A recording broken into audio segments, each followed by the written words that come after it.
This is the Convene Podcast. In today's CL26 special episode, I'm joined by Holly Ransom, global leadership expert and CL26 mainstage host, for a conversation that cuts straight to the most powerful ideas from Philadelphia. We talk about Adam Grant's second score, Trevor Noah's quote to keep asking what's the point, how AI is reshaping the business events landscape, and why empathy, curiosity, and intentional joy matter more than ever in leadership. Holly brings her signature clarity, energy, and honesty to this conversation, offering practical ways to turn insight into action and challenging all of us to stop being knowers and start being doers in 2026. We start now. Hi, Holly, and welcome to the Convene Podcast. Thank you, Magdalena. It's great to be with you. You moderated some of the most impactful sessions at Convening Leaders 2026. What was the single biggest leadership insight that stuck with you and why? Oh, it's a big question, isn't it, when you're trying to distill, very diverse conversations down into what would be the one takeaway. But ironically, I might come back to the kind of framework that Trevor Noah, the chief questions officer at Microsoft, amongst many other things, offered us, which is actually to keep coming back to what's the point? And as strange as that might sound for the one I would focus on, I think it's a really great reminder, when we go to events, and even in our day-to-day working life, people can appreciate this. We're constantly in modes of consuming content, and I think which is sort of the what. And what Trevor's question invites us to do is bridge to the piece that I think is critical, which is the so what, now what. And so I think coming back to that question around what's the point, and you could use that as a framework for going, okay, all those brilliant speakers I heard at CL, what's the point for me? What am I going to go and do with that this year? What's the point for my team, where my business is at this moment in its strategic cycle, etc.? And it's such a simple and yet profoundly clarifying question. And so I think that for me is probably a really useful insight that also pulls through into helping to guide action and decision making for the year ahead. I love it, especially for event planners, right? Because when you're moving from one event to the next, and then you're thinking, you rarely stop to actually think, what's the point? Why do we continue doing what we're doing? It is powerful sometimes. I was leading a conversation early today around AI and talking about the courage we need to have with innovation sometimes to call it, in the sense, go, actually, there isn't a point to that. We're spending resources, bandwidth, energy, and that really doesn't have the opportunity to scale or to be strategic. And therefore, we need to be able to go, okay, take that away. So for me, that's a great, useful framework for us to ask whether it's content we're consuming, habits that we've fallen into, decisions that we need to make, and just continue to come back to, is there a point? And is the point meaningful enough for us to engage with it? So tell me, CL26 mainstage kicked off with Adam Grant, where he shared the concept of the second score, so to say. So how do you think this idea of measuring how we respond to feedback could improve team performance and client relationships? I love this idea, and it's something I've really put into practice with my own leadership, but equally have really tried to cultivate amongst my team since Adam first shared it. And for me, it's so for those who aren't familiar with this second score idea or maybe didn't quite grasp it, in the main stage setting or need a reminder, the idea is when we do something, so execute an event, deliver a presentation, pitch to a new client, we kind of get a score. We often get, whether it's the engagement survey feedback, we get a yes or a no on whether we succeeded in the pitch. And Adam's point is great. That's one point of data. But what you should pride yourself on is your second score, which is what grade you get for how well you took the feedback. So in other words, you might have gotten a B, you might have gotten a no, and then you get the feedback as to why you got the B or why you got the no. How do you make sure you get an A or a 10 out of 10 for the way that you took the feedback? And for me, that's great, because sometimes when you're receiving feedback, it's hard to do anything other than sit in the feedback and go, oh, all these things we could have done better, or to want to get defensive, What I love about the second score, it immediately orients us to how to move forward from the feedback. And it gives us a kind of purpose and direction around how do I use this as an opportunity to improve. What I can't do is go back in time and change the outcome of this. What I can do is be someone who gets the best grade possible for how they took that particular feedback. And for me, that's a really healthy attitude and practice to have, so that the idea, and we often use phrases like continuous improvement or keep getting better within our workplace cultures, but this is a leadership practice that actually supports that. That idea of creating a culture where we are known for being best in class at how well we take the feedback and put it to work to be better. That's sort of an example of, I think, bringing the knowing into a doing rhythm inside an organization. So it's a really useful one to think about as a leader. I think all of us could probably say there's room for improvement in how we take feedback.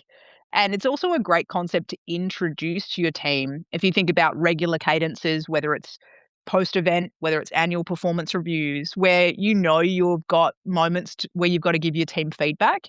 This is a useful concept to introduce so that the feedback is received with sort of the right intention, and you're very clear with the team that this is one score I care about, but the other thing I really care about is how well you're going to take this and what you're going to go and do with it. And that gives for me people a lot more focus and forward direction than sometimes feedback, which is obviously retrospective, offers us. And I feel it's rarely spoken, right? It's rarely a direction you're given from a leader. It's not something Yep. that most people come and say, I really care how you are going to hear me. They're just saying it and expecting results. Totally. And you'll often find high performers in any industry, whether I think about some of the elite athletes I work with or whether it's some of the highest performing CEOs. They are absolutely living, breathing examples of this. Like Adam Grant himself is an example. He asks for a score every time after we get off stage together, and then he's determined to be best in class around how he takes it and really role modeling that idea.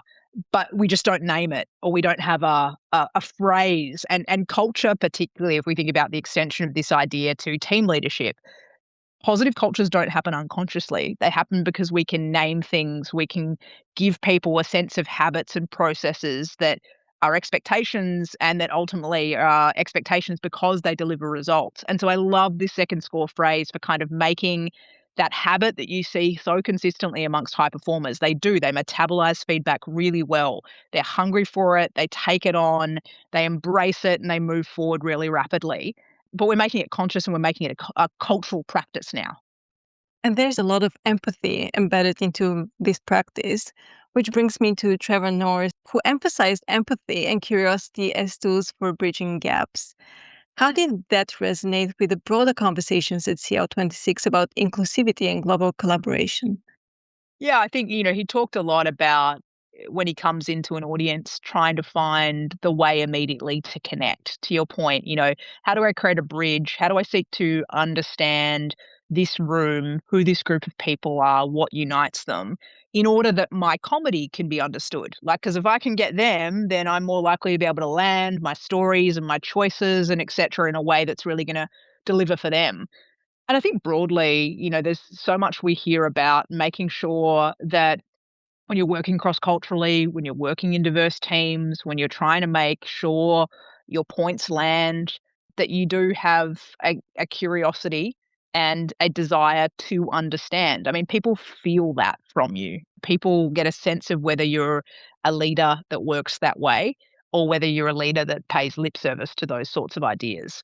And I think it's probably one of the more consistent through lines of speakers, whatever their context that they were sort of talking about it in, on the CL main stage.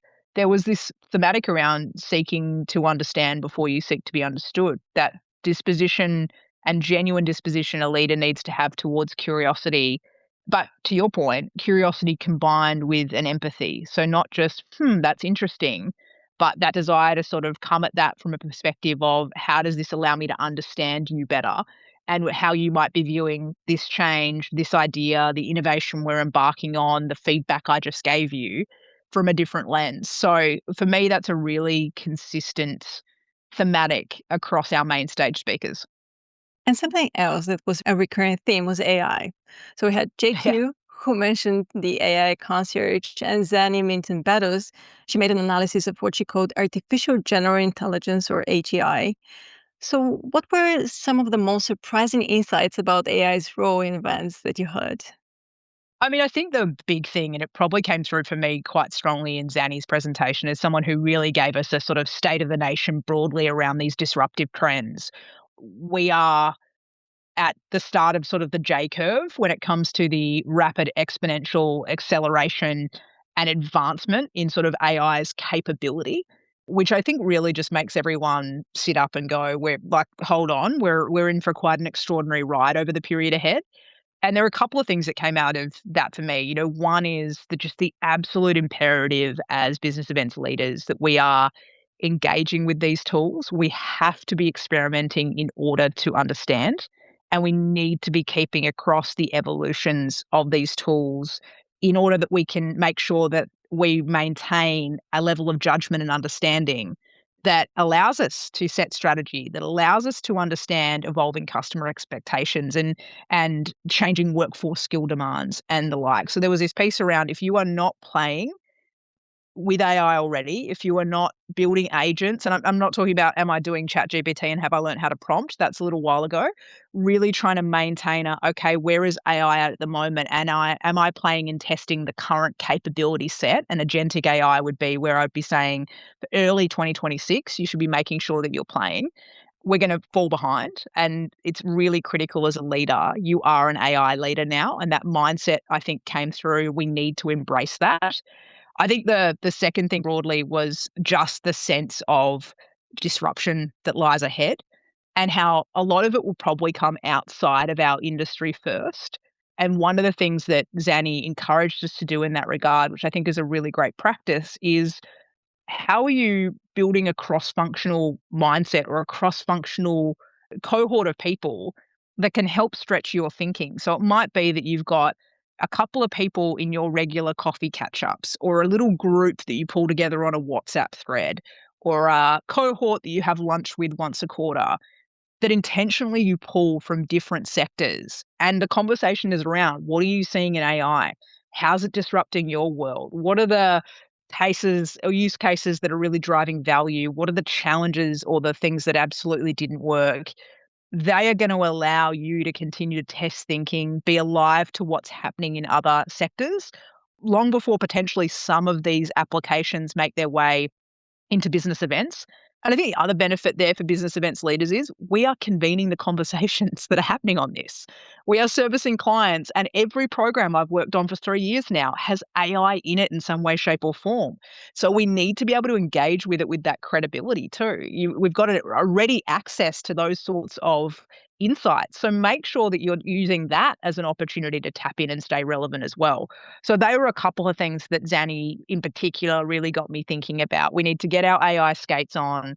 There is absolutely no excuse for not experimenting, because it's really what allows you to stay sound from a judgment standpoint around how this impacts strategy. And you need to be thinking about ways to continue to build a practice of cross-functional engagement so you can keep your finger on the pulse of this. I love the fact that you highlight that we have access to all the knowledge just because we Oh, we're organize so those events. blessed. Yeah. And Zani also spoke quite a bit about the economic outlook and also the geopolitical shifts that are happening. So, how should event strategies really prepare for those disruptions while still delivering meaningful experiences with all the challenges that are coming from politics right now? Yeah, look, I think you've got to be aware, and this probably speaks again to that cross-functional mindset. When I talk to a lot of business event strategists, they're very mindful of politics, because politics is context for all of us. It's sometimes context for the conversations that are happening in our events. It can contextually be impacting supply chain or our ability to host events in certain markets or certain locations, etc. And so it's really critical that we're alive to what is going on in the geopolitical footprint globally, but particularly where it pertains to our operating footprint and the realities of the operating footprints of our customers and our clients and our teams, for that matter as well, for those who are leading global teams. But I think the thing we need to do equally is make sure that we're not over-indexing towards the political agenda. And by that, I mean a lot of professionals I talk to are finding the reality of the political news cycle exhausting, depressing, you name it, like not a place where if you were thinking about how to set your mental health positively for a week and to show up with your team and lead with energy, that you would necessarily be spending 2 hours in the political news every morning in order to do so. So I also think there's this really important piece around being really thoughtful as leaders around how do we curate our informational sources. So it might mean that we subscribe to particular newspapers or Substacks, we listen to certain podcasts that allow us to keep informed and allow us to engage in really kind of thoughtful and balanced and robustly debated views on politics. But perhaps we switch off being in certain social media feeds, listening to general news on TV, etc., because it's so easy to get caught into the kind of emotional velocity of the political discussion as opposed to the really thoughtful and guiding commentary that helps you digest it and make meaning of it.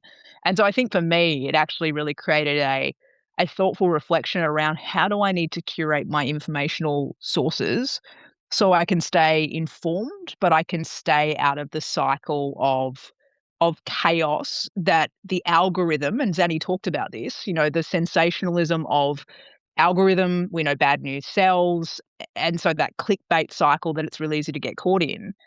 As a leader, I don't want to hand my brain space over to that. I certainly don't want to hand my energy and outlook over to that. So I think that's the discernment we've got to offer. And if you can start the year thinking about, okay, what are the resources that I consume on a weekly basis?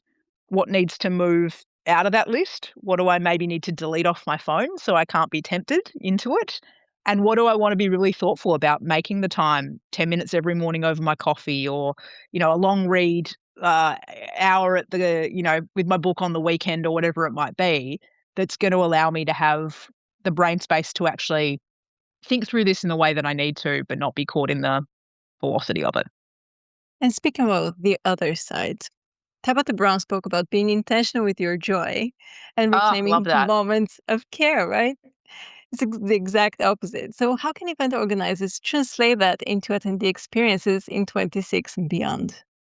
Well, I think that whole framing around you sort of set the temperature of the room that you're in, like never underestimate that, was just such a powerful reminder of the signals we set as leaders in particular. If we walk into a room and we're smiling, we're enthusiastic, and we're leaning in, it's infectious. And similarly, if we look like we don't want to be there, if we're distracted and playing on our phones, our team or whoever we're engaging with take their cues from that as well. And so I think for me, it was a great reminder. I'll share a story of a leader who made me think about a deliberate practice that they put into their life to think about this. And maybe this will translate into a thought around how do you do this for yourself at work? Because some people say, oh, yeah, easier said than done, though. Some days are hard. And, it's hard sometimes when things feel overwhelming or you're stressed to always show up that way. So one of the leaders who I wrote about in my book, The Leading Edge, was leader of a giant bank in Australia called Westpac. One of, I think Forbes at the time put her in the most 20 most influential women in the world. An enormously large institution, also raising triplets at the same time, and noticed that she was starting to bring the weight of work home. And she said, it's not good enough. I want to be really deliberate, to use Tabitha's line, around like how I show up with joy. And so she said, all right, I'm going to have to put a practice in place that allows me to reset and really be thoughtful about how I show up in the moments that matter. And so she thought about this with regards to how she showed up for her team and equally how she crossed the threshold of her house every night to return to her family. And I'll tell you the family example of how she did it. So she would drive home from the office every night and she would flip down the mirror of her car, and on it would simply say, "You choose your attitude, choose happiness." And she Mm. would sit there and let that wash over her, and sometimes it would take her 30 seconds to do that, and sometimes she would spend 20 minutes in the car. You're going, "Okay, I need to brain dump that out of my day," or, "I need to, really spend some time decompressing because today that's harder than it is." But I think having a line and a process that works for you, that just catches you on your attitude. Sometimes we're not aware of the energy, or not as aware as we should be, of the energy and attitude that we're showing up with. So what's a small way you can nudge yourself? It could be that you've got a really inspiring or a nudge type phrase on the screensaver on your phone. And so every time you look at that, it's a reset. Am I choosing joy? How's my energy at this moment in time?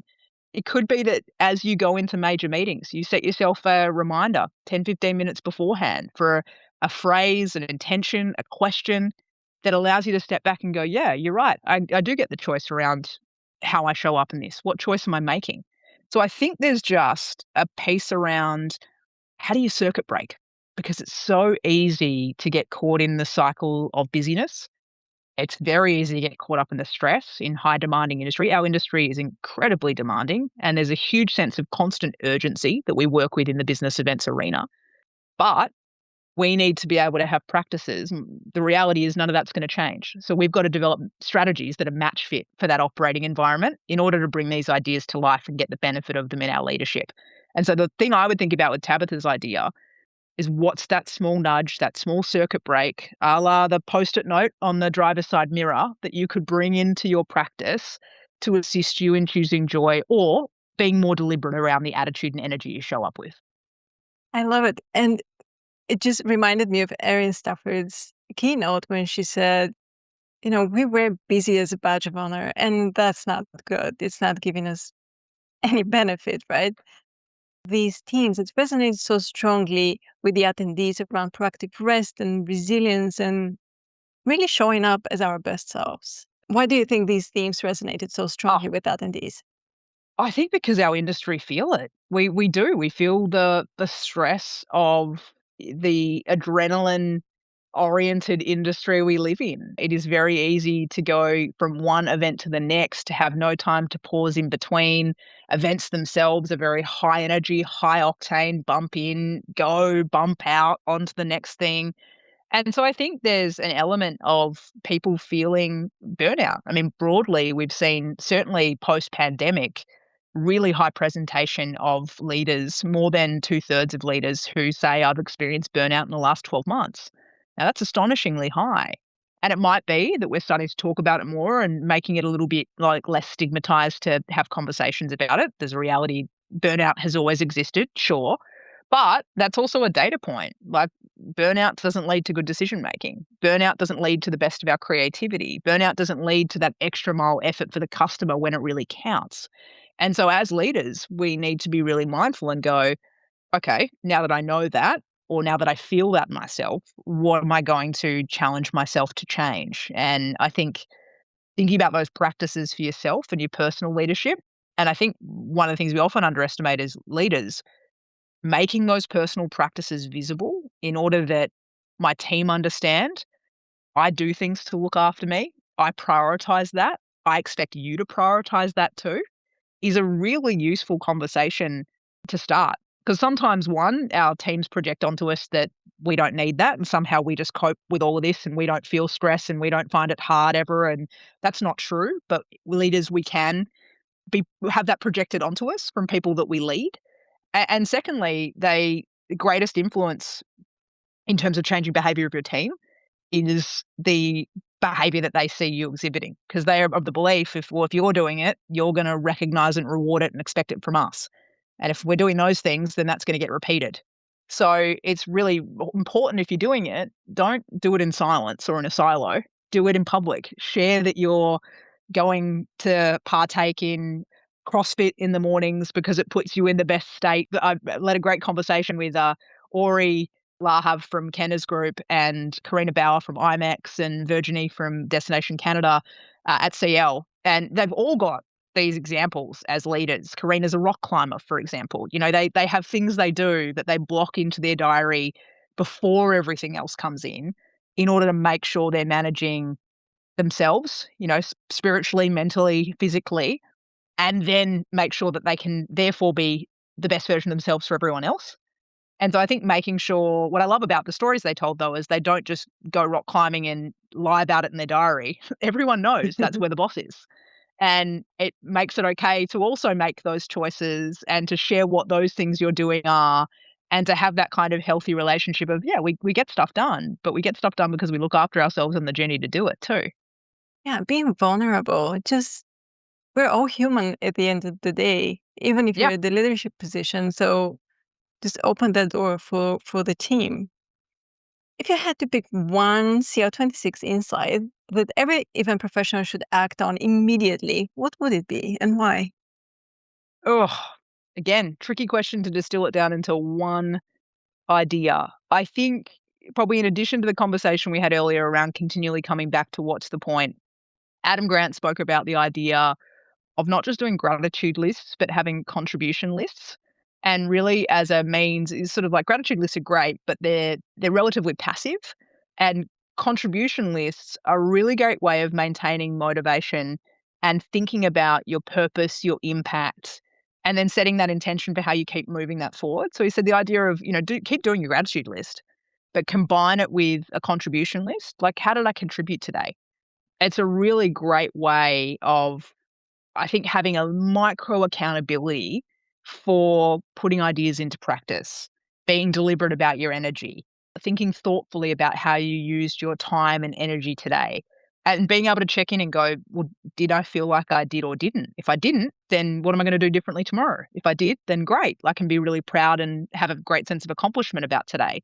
So I really liked that as a suggestion of a really simple tool to help us maintain the right type of focus and motivation in leadership over the course of the year. So I'd probably say contribution list. Switching a bit from convening leaders to you, I love the fact, and this is on your website, which I'll link in the show notes. So, your grandmother's advice to you when you were 5 years Mm. old was if you walk past it, you tell the world it's okay. And that shaped your whole leadership philosophy. So, can you say a bit more about it and how does that mantra resonate with how you lead today? Yeah, sure. I was very lucky to have an incredible early teacher in my grandmother. She passed away just over 2 years ago now, and I still miss her every day. But my grandmother, Dorothy, was a great example of someone who was an incredible leader without sort of ever having the title. And in many ways taught me some of my most powerful lessons and early lessons in leadership. And the one you're referencing came from when I was 4 or 5 years old. It's my earliest memory, actually. And I think there's something interesting about the earliest things we can remember and how they mark us.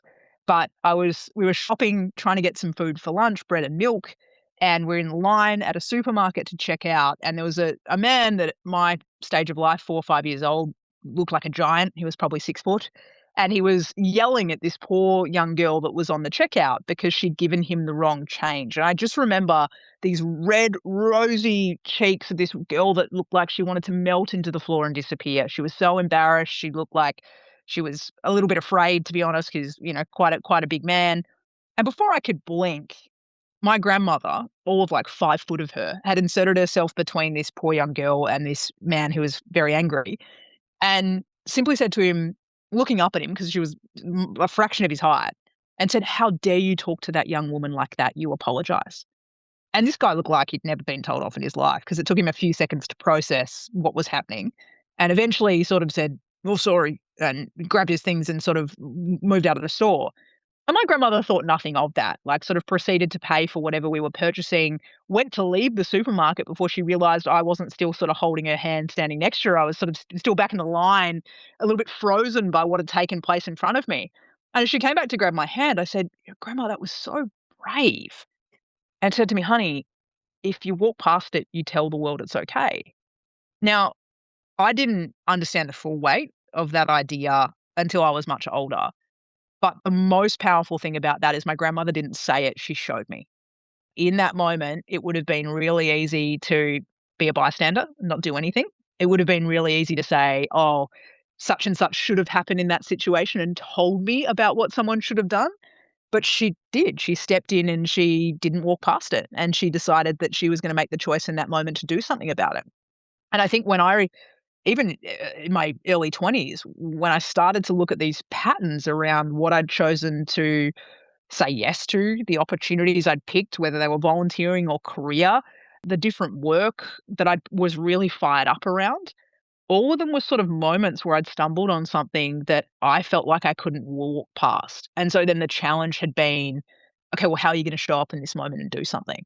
And so it's really been a guiding light for me with regards to career decision making. I think it's a great way of holding yourself accountable. whether that is in those micro moments of day-to-day interactions where we can all be thoughtful around, even how we show up with genuine compassion and empathy when we feel like one of our colleagues maybe looks like they're a bit disengaged or disheartened today, and think about, okay, well, I'm not going to walk past that, how I'm going to show up, all the way through to moments of disrespect and where things need to be, really reset in a more fundamental way and might require us to commit ourselves for some period of time to work on a project or an initiative. So that for me was one of my many, many lessons from my grandmother, and certainly one that's guided a lot of my career choices from that point forward. So you've had a contribution list for a long, long time. I suppose so. Yeah, I'd never thought about that, but that's probably right. So if you could leave listeners with one challenge to embrace in 26 based on all that you heard during Convening Leaders, something that would unlock their hidden potential, what would it be? I would say it's less about the what, it's more about the doing. And that might sound silly, but what we notice, and this is something from working in high performance and in leadership development for a long time, I can say you see qualitatively and quantitatively that the difference is there's a big gap between those who know and those who do. And so my biggest challenge to everyone listening to this is don't be a knower, be a doer. Make sure that there is a deliberateness and a thoughtfulness, even if it's only one thing that you pick, that you go, that's the thing I heard that I know is relevant for me. That was the reason I was at CL. I was meant to hear that. That message was for me. That message was for me personally. That message was for our business, whatever way you engaged with it. And that's the thing I'm going to make sure I go do this year. And then think about how you break that down into small little steps that you can make progress on. But a lot of people leave, and the afterglow of sort of how fired up they were and how interesting the insights were kind of stays in the room with them. Like it's still back in Philly. Make sure this stuff carries forward with you. Make sure you have an active focus and a commitment that this is the thing you're bringing to life this year and putting to work because you are at CL. That's the difference maker, is making sure you don't just know, you know and do.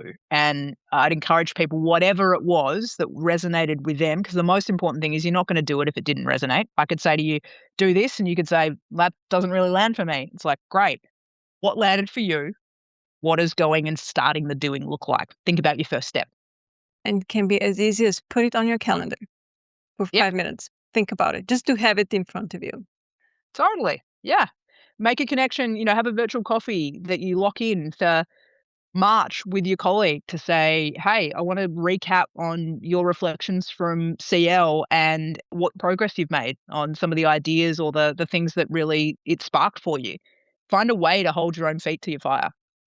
Was there anything we didn't mention we definitely should before we wrap up? I don't think so. I think that pretty comprehensively covers CL. Yeah, I agree with you. And where can we see you next? What's next for you personally? And all the work that you do, because you do quite a bit of things, not only being an MC of Convening Leaders.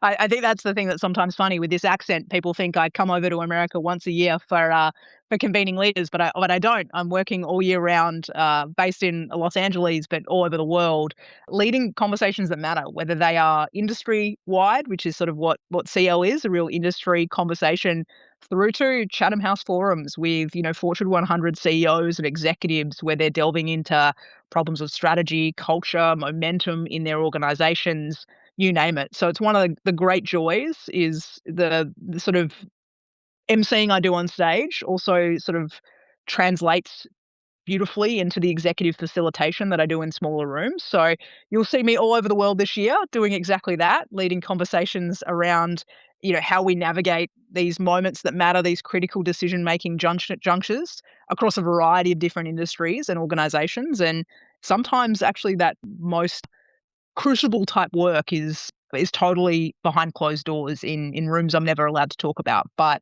it's one of the great joys. And equally, I'm really exploring this notion of conversation and conversation as an invisible performance system inside organizations. So I'm looking forward to sharing some of the data that we're gathering and the thinking around how we can unlock more of that capability inside businesses. So stay tuned for some of that as well.